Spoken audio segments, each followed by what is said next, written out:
आज हम बात करेंगे राग शुद्ध सारंग और श्याम कल्याण की तुलना कि दोनों रागों में क्या सिमिलैरिटीज़ हैं और डिफरेंसेस हैं। इसको हम डिटेल में आज आपको बताएंगे।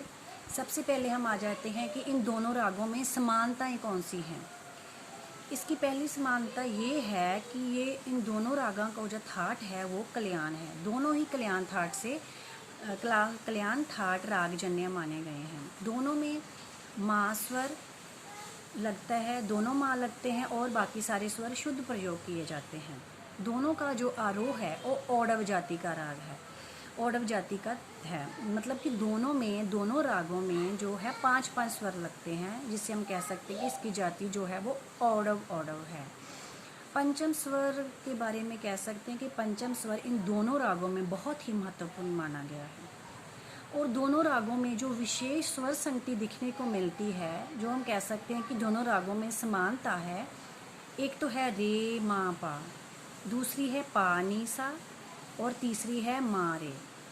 ये 5-6 समानताएं हैं जो राग शुद्ध सारंग और श्याम कल्याण को एक दूसरे के साथ मिलाती हैं। आगे है कुछ विभिन्नताएं जो दोनों रागों को बिल्कुल अलग कर देती हैं। जैसे शुद्ध सारंग एक स्वतंत्र राग है, ये किसी राग से मिला जुला नहीं है। और श्याम कल्याण जो है, इसमें कल्याण और कामोद की छाया दिखने को मिलती है, दो रागों का मिश्रण है। दूसरा है शुद्ध सारंग दिन में गाया जाता है और श्याम कल्याण रात में गाया जाता है। शुद्ध सारंग में रे वाद्य और पास वाद्य है और श्याम कल्याण में पा वाद्य और सांस वाद्य है। शुद्ध सारंग की जो जाति है वो औडव शाडव है और श्याम कल्याण की जाति जो है औडव संपूर्ण मानी गई है।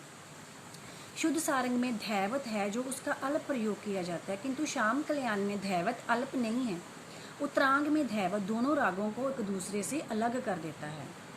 शुद्ध सारंग में हम कह सकते हैं कि गा वर्जित है, किंतु श्याम कल्याण जब हम अवरोह करते हैं श्याम कल्याण का, तो गंधार का प्रयोग किया जाता है, जो इन दोनों को इससे शुद्ध सारंग से अलग करता है।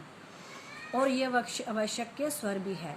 पूर्वांग में गंधार द्वारा शुद्ध सारंग और श्याम कल्याण को अलग किया जाता है।